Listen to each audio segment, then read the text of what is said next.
Assalamualaikum warahmatullahi wabarakatuh.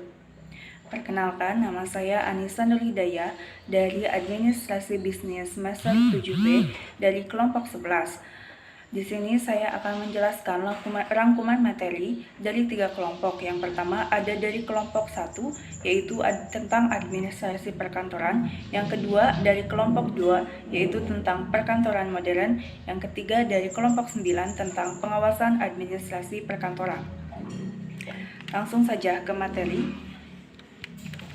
Yang pertama, pengertian dari administrasi perkantoran. Administrasi perkantoran ini merupakan kegiatan yang sifatnya ketatausahaan dari suatu perkantoran yang mempunyai peranan penting dalam pelayanan terhadap pelaksanaan pekerjaan operatif, penyediaan keterangan bagi pimpinan, dan juga membantu dalam kelancaran perkembangan organisasi.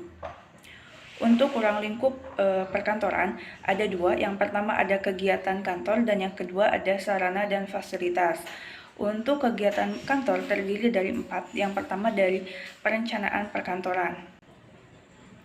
Untuk perencanaan perkantoran itu sendiri terdiri dari perencanaan gedung, tata ruang kantor, kemudian ventilasi, perlengkapan dan peralatan kantor, metode dan standarisasi pekerjaan kantoran, kemudian anggaran atau budgeting perkantoran, standar kualitas kerja, serta sistem informasi dan telekomunikasi. Yang kedua terdiri dari pengorganisasian perkantoran, yaitu terdiri dari pembagian tugas, kemudian pemeliharaan hubungan kerja yang baik antara atasan maupun bawahan, dan yang ketiga ada penyediaan peralatan atau perlengkapan. Kemudian untuk pengarahan perkantoran terdiri dari penggunaan teknik yang efektif dalam melakukan pengawasan terhadap bawahan, kemudian pemberian bantuan kepada karyawan dalam memecahkan masalah, penyatuan visi misi karyawan dan organisasi, kemudian perancangan cara komunikasi yang efektif dengan karyawan, dan penggunaan tolak ukur yang adil dalam memberikan gaji kepada karyawan. Yang ketiga ada pengawasan perkantoran, terdiri dari penggunaan peralatan perkantoran. Yang kedua metode dan standarisasi pekerjaan kantor itu seperti apa. Yang ketiga ada kualitas pekerjaan kantor, kemudian yang keempat ada pelayanan kantoran, dan yang kelima biaya perkantoran.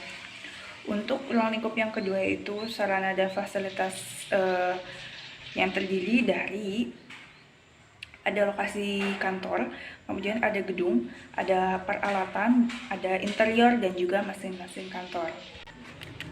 Untuk karakteristik dari administrasi perkantoran itu bersifat pelayanan, artinya pekerjaan kantor itu sebagai pekerjaan pelayanan atau service work yang berfungsi untuk memudahkan dan meringankan organisasi atau perusahaan.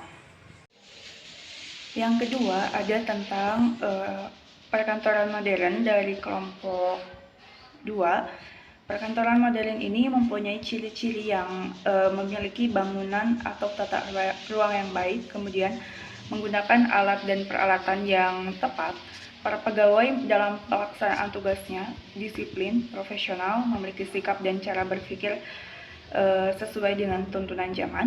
Nah, perbedaan dari perkantoran biasa dan juga perkantoran modern ini digambarkan sebagai kantor yang segala kegiatannya serba dikomputerkan atau computerized. Perubahan besar terjadi dalam lingkungan perkantoran. Kemudian ada tujuan administrasi perkantoran modern ini, yaitu memberikan karyawan bimbingan dalam menangani segala permasalahan.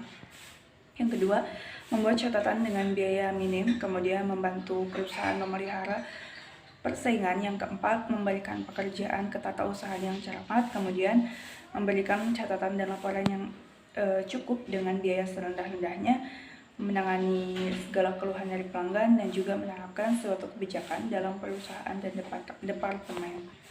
Adapun tugas-tugasnya yaitu melakukan aktivitas pembukuan dasar. Yang kedua ada merencanakan dan mengatur jalannya rapat atau konferensi. Yang ketiga itu menulis dan mendistribusikannya ke semua pihak yang mendukung atau memerlukan. Yang keempat ada menjaga dokumen perusahaan baik yang bersifatnya fisik maupun digital.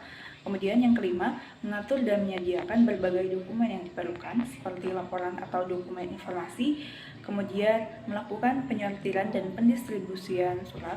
Kemudian yang ketujuh ada mencari solusi dan menyelesaikan apabila terjadi ada masalah administrasi, menganalisis data dan menyusun laporan. Kemudian memelihara dan menata perlengkapan kantor.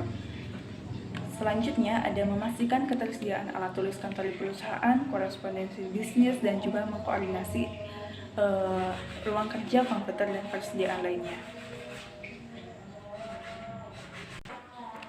Kemudian yang ketiga ada materi dari kelompok 9 tentang pengawasan administrasi perkantoran. Pengawasan administrasi perkantoran ini merupakan tindakan atau proses aktivitas untuk mengetahui hasil pelaksanaan, kesalahan, dan kemudian dilakukan perbaikan dan mencegah kesalahan terulang kembali serta menjaga agar pelaksanaannya tidak berbeda dengan hal-hal yang sudah direncanakan. Tujuan dari pengawasan ini yang pertama untuk meningkatkan kinerja organisasi secara kontinu, kemudian meningkatkan efisiensi dan keuntungan bagi organisasi. Yang ketiga ada menilai derajat pencapaian rencana kerja dengan hasil aktual yang dicapai. Yang keempat ada mengoordinasi beberapa elemen tugas atau program yang dijalankan. Dan yang kelima meningkatkan keterkaitan terhadap tujuan organisasi agar tercapai.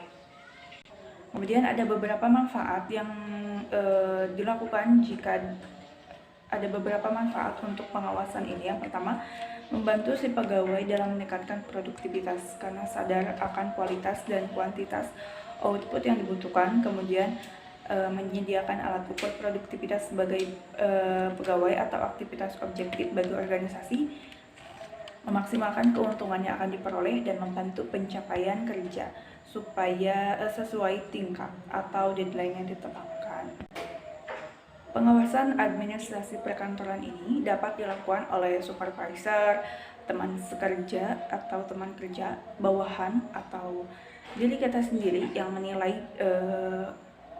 pekerjaan kita, kemudian pelanggan, kemudian ada juga komputer dan juga umpan balik 360 derajat. Untuk teknik pengawasan dari pengawasannya sendiri itu ada disebut dengan overtime, kemudian temporary help, yang ketiga ada part-time help, yang keempat ada floating work unit, kemudian ada cycle billing, kemudian inspeksi total, pengecekan pada area tertentu, pengontrolan kualitas dan statistik, dan kesalahan diam. Itu saja yang dapat saya jelaskan dan rangkum dari ketiga kelompok di administrasi bisnis kelas 7B. Terima kasih banyak. Wassalamualaikum warahmatullahi wabarakatuh.